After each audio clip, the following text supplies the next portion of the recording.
Have you ever felt like you really enjoy playing your synths, programming drum machines and jamming in your DAW, but nothing really seems to come out of it? Well, I sure did, until I discovered an arrangement technique that makes turning ideas into finished tracks actually feel easy. And after working with over 400 producers, helping them finish music they're actually proud of, I know exactly why this method works so well. So in this video, I'll show you what that method is, why it's more effective than any of the other methods you've probably tried, and how you can use it to turn your existing creative ideas into finished tracks without getting stuck. Here's how it works. Now, typically when you go on YouTube and you look for arrangement tutorials or arrangement advice, what you will find is this copy-paste advice of, yeah, just throw in a reference track and then model your track after that reference track and it's gonna work out super well. I find this to be one of the most problematic pieces of advice out there, because what ends up happening is that even though you can model the structure of this reference track, what most producers don't understand is that the sound design, the mixing choices, the arrangement structure, all of that has to connect together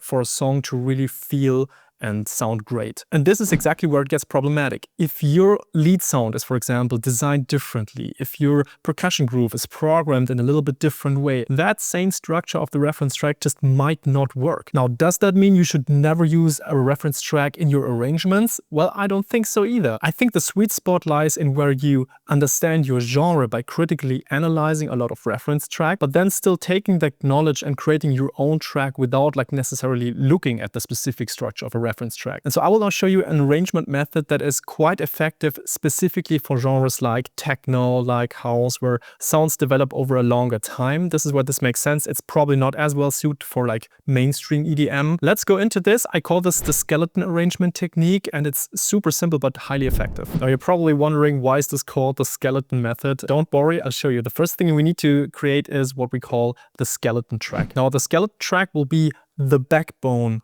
of your entire arrangement. This is the thing that guides your sonic storytelling. Now, this is typically some kind of a lead sound or even a very prominent bass sound that develops into a lead. So these types of sounds is what you would typically use as a skeleton track. I personally do this a lot with my external hardware. So I, for example, record something using my Moog Sub 37. That was kind of the first hardware synth that I got. These days, I mainly use my Eurorack system to just record a very long extended track in which I really push the boundaries. I try to be creative. I try to use effects. I try to modulate the thing heavily, and I just record one longer story, which then later on helps me build out the structure. Now, I will do this today just using the stuff inside Ableton, because I don't want this to be an excuse for you to go and shop whatever synths you had your eyes on. This is perfectly doable also if you do it inside Ableton. It helps if you have a controller where you can actually control knobs, but I mean, theoretically, you can also paint the automations, and this is what I will do now. I do have a main sequence here.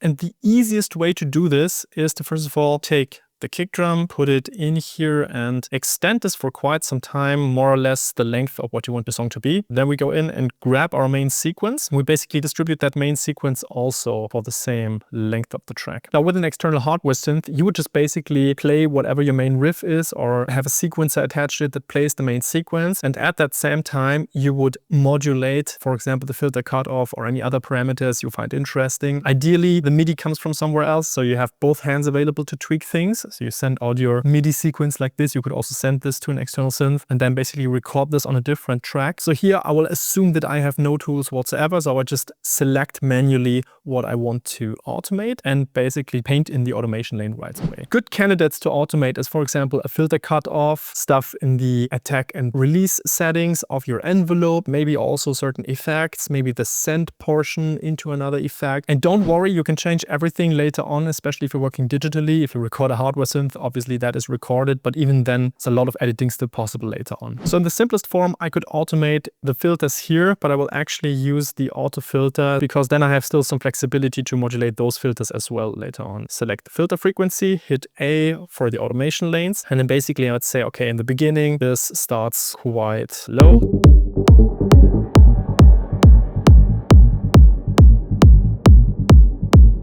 So I then make a really tough decision, like where more or less in this arrangement is going to be my main moment of emotion. This is what I call the peak part of the song. And I actually will add a locator here. We'll have one more here that's called breakdown. And the rest of the sections don't really matter right now. Around the peak, this is where we have the most emotional intensity. So what we will do is we will simply open up the filter a little bit here.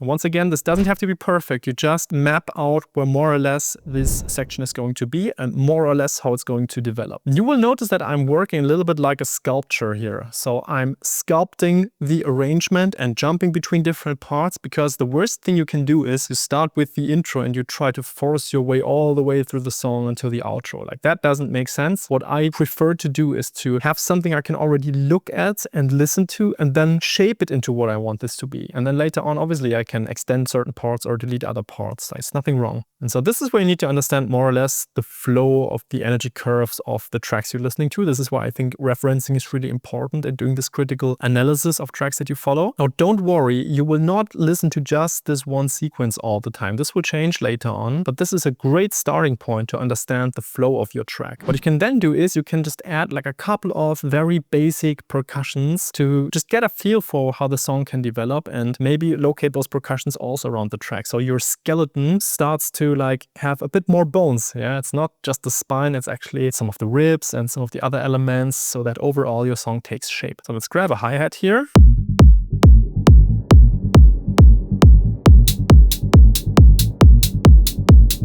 By the way, you hear a lot of echo. Actually, that echo is very nice, but I don't want it to be present all the time.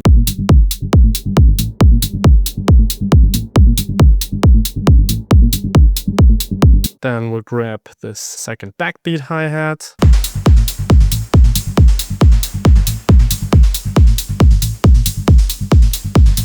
Maybe add some claps at some point.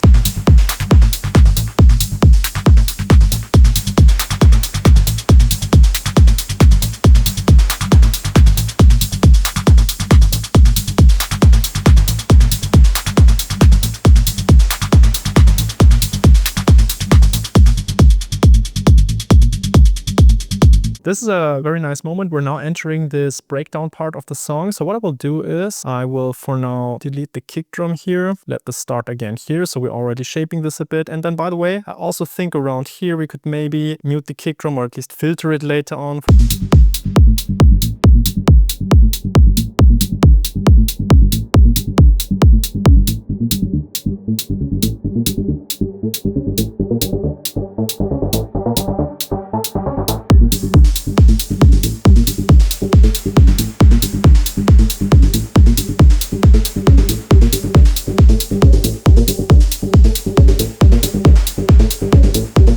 As you see, I'm shaping this as I go. Now, I haven't even added any bass. Maybe I should also do that. And by the way, this is just still from the original loop stage. So I have basically no mixing at all going on, just like a little bit of effecting and basically dialing in just the sounds that I want to have in this. Maybe I don't even have any bass in the very beginning.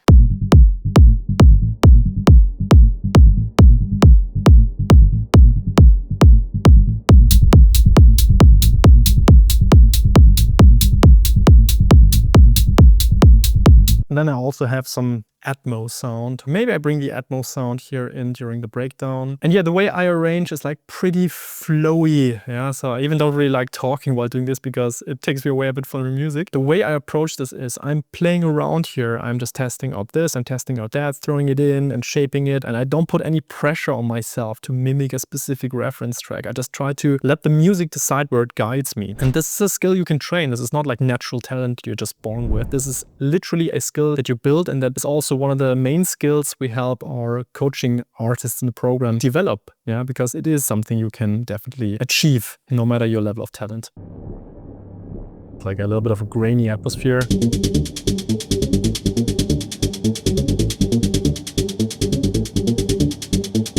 Okay, here I will just take out the percussions.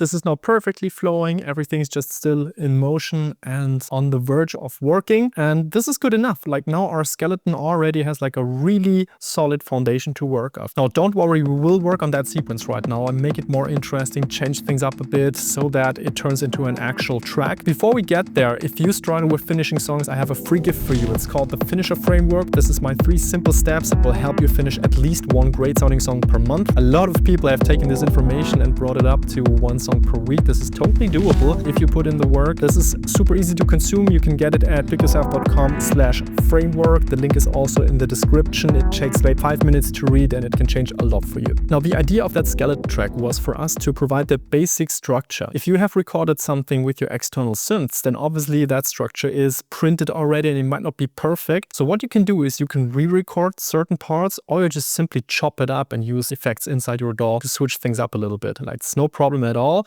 You can do this, and I've done this many times with an imperfect recording that later on turned out into something really interesting. And in case you want to change the MIDI notes, obviously you can still do this and then re-record certain parts. Now, since this is all digital anyway here, we can just work with whatever we want. And the easiest way to do all of this is to basically leave this structure here and then duplicate it, mute the original. So we just have this as a reference and we can still change these things up. And we could say, for example, maybe we don't want the full sequence to play here. Yeah, maybe we just want the reverb send to be playing, which is also quite interesting. That's a cool little trick that a lot of people don't know about. We will put the sends into pre-fader sends, and this means we can bring down that sequence and you will still hear the effect.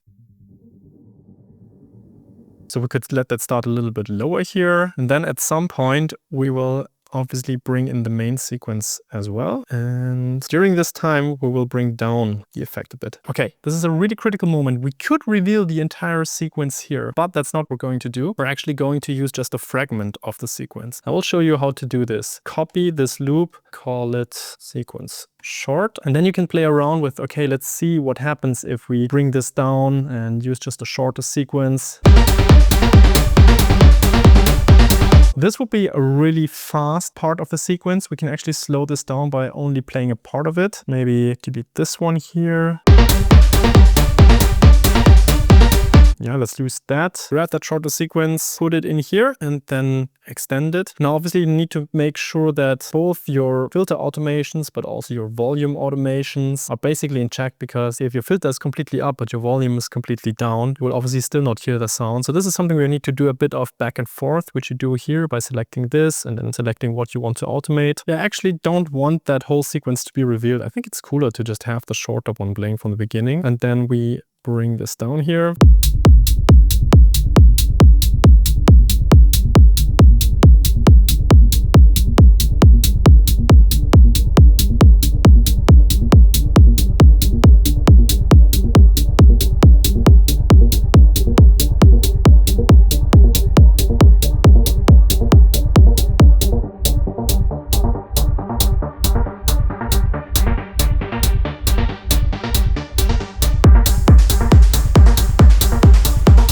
So then you can play around with the filters, and then the main sequence is the thing that will play from here for sure. And there is an option to introduce that even earlier. So what sometimes sounds quite cool is letting one of these sequences kind of fade out a little bit and then the other one fade in a little bit, and will obviously bring the reverb up a little bit.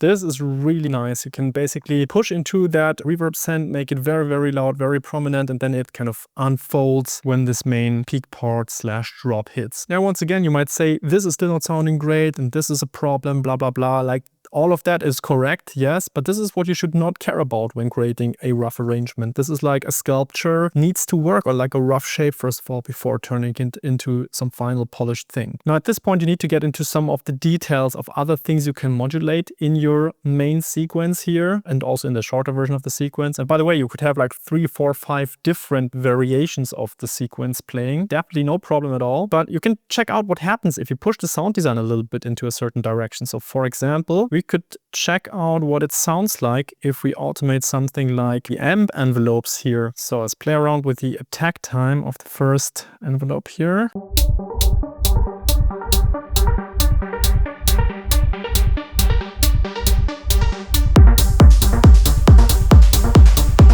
Now that's the thing with meld, you always have to take care of both of those.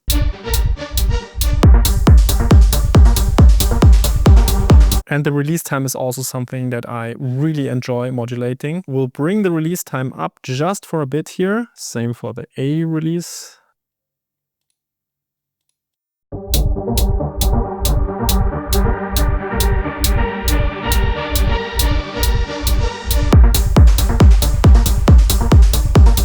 We'll bring it up here as well.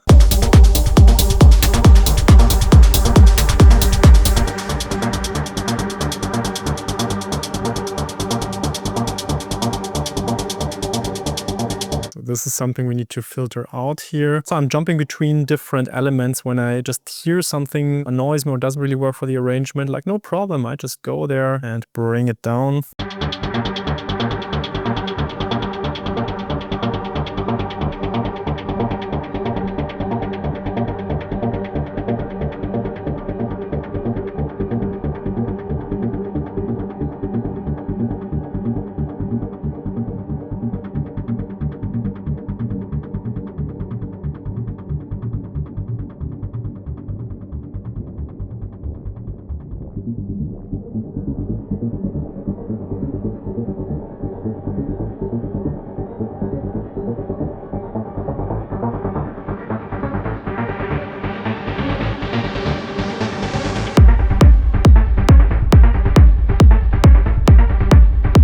Really nice. Just think it's a bit too filtered.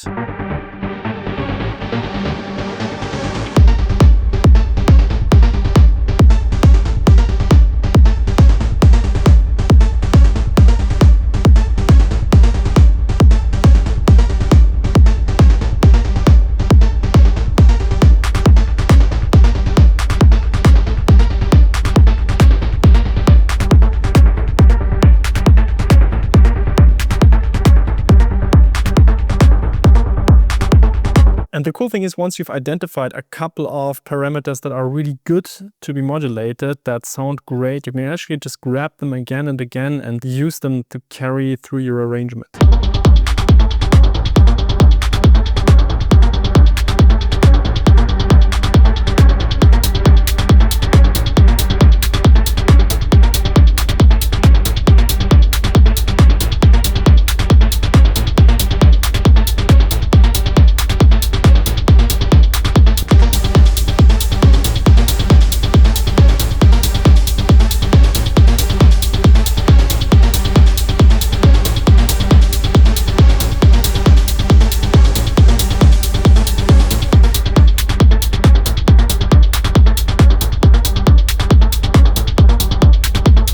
So now you know exactly how that skeleton track can help you come up with a rough arrangement fast. But of course, this still needs a lot of work to make sure that the transitions flow well from one part into the next one, and that each part sounds as good as it can. So make sure to watch that video next, in which I'm walking you exactly through that process step by step.